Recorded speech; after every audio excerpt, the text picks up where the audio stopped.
একটা সহমত পোষণ করতে এবং সকলের সাথে মিলিত হতে। তো আমাদের সকলের পরিবারের পক্ষ থেকে আপনাদের ধন্যবাদ। আপনারা সকলে কেমন আছেন?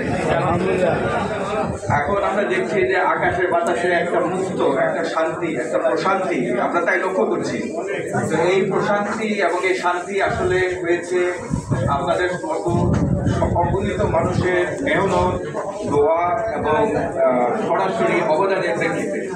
তো আমার রাজনৈতিক প্রজ্ঞা অত্যন্ত সংকীর্ণ, আমি সেই দৃশ্যটা পোষণ করবো না, কিন্তু একজন সাধারণ নাগরিক হিসাবে, আপনাদের ভালোবাসার মানুষ হিসাবে এবং একটা পরিবারের সদস্য হিসাবে যাকে আপনারা শ্রদ্ধা করেন, যে পরিবার বা যে ব্যক্তি মরহুম আব্দুল সালাম তালুকদার, যাকে আপনারা অনুকরণীয় অনুসরণীয় মনে করেন, তো সেই দৃষ্টিকোণ থেকে সাধারণ মানুষ হিসেবে যখন বলবো যে আমরা আসলে যে বিজয়টা অর্জন করেছি, এর আগে যে বিজয় হয়েছিল তার চেয়ে বর্তমান বিজয় আমি মনে করি কোনো অংশে কম না। তবে আমার যেই ধারণা বা আমি যে বক্তব্যটা আপনাদেরকে শেয়ার করতে চাই তা হলো এই বিজয়ের উল্লাস পোষণ করার মতো সময় আমাদের হাতে এখনো আসেনি, আমি তাই মনে করি। কারণ এই বিজয়কে ধারণ করতে, কারণ এর আগে স্বৈরাচারের পোশাক আমাদের চারিদিকে ছড়িয়ে আছে, তাকে অতিক্রম করে, জঞ্জালকে সরিয়ে, নিজেদের মনকে প্রসারিত করে, ভালোবাসা উন্মুক্ত করে, সকলের সাথে মিলেমিশে হিংসা বিদ্বেষ ভুলে যে আমরা যে এক হয়ে দেশকে গড়ার কাজ করব, সেই দায়িত্বটা অত্যন্ত কঠিন।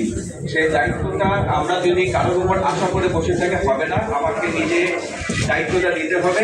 আমি ভালো থাকলে, আমার পরিবার ভালো থাকলে, আমি চিন্তা করলে, আমার আমাদের দল চিন্তা করলে, আমাদের দেশ চিন্তা করবে, কাজে আমাদের দায়িত্ব অনেক। আরেকটা কথা হচ্ছে যে আমি আমার অত্যন্ত সীমিত জ্ঞান নিয়ে আরেকটা কথা বলতে চাই এবং সমাজের কথাটা বলতে চাই। সেটা হচ্ছে যে এই যে একটা ভয়ঙ্কর দুঃসময়ের ভিতরে আমরা এখানে এসেছি, আসলে আমাদের দেশের ভিতরে কিছুই নেই এখন। প্রতিটা সেক্টরে আপনারা যাবেন, বুঝবেন কোনো সেক্টরে কোনো সম্পত্তি কোনো কিছু নেই।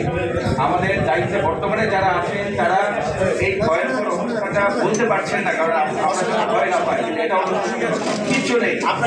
তাহলে এই অবস্থায় আমাদের এই সহযোগী হিসাবে যারা দায়িত্ব নিয়ে বর্তমানে আছেন, এই মাত্র নিয়েছেন, উপদেষ্টারা আছেন, প্রধান উপদেষ্টা আছেন, আমাদের সকলের উচিত তাদেরকে সহযোগিতা করা।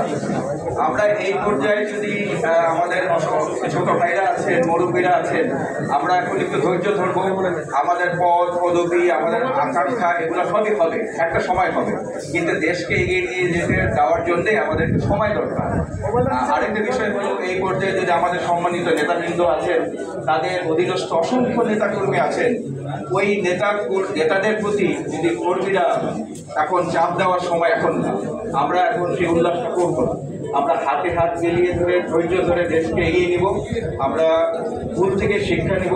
আমরা দেখেছি গত 15 বছরে একটা সার্টেন পরিবার চলতেছে, ভয়ঙ্কর পরিণতি, কাজে আমরা তার থেকে শিক্ষা নেব। আমরা এগিয়ে যাবো, মুক্তভাবে কথা বলবো, দুর্নীতিকে না বলবো, আর কারোর জন্য অপেক্ষা করবো না, কারণ আমরা নিজেরাই শক্তি, আমরা নিজেরাই শক্তি। আপনাদের সকলকে ধন্যবাদ। এই অনুষ্ঠানকে এবার আমরা একটা সুন্দরভাবে অনুষ্ঠান করতে পেরেছি।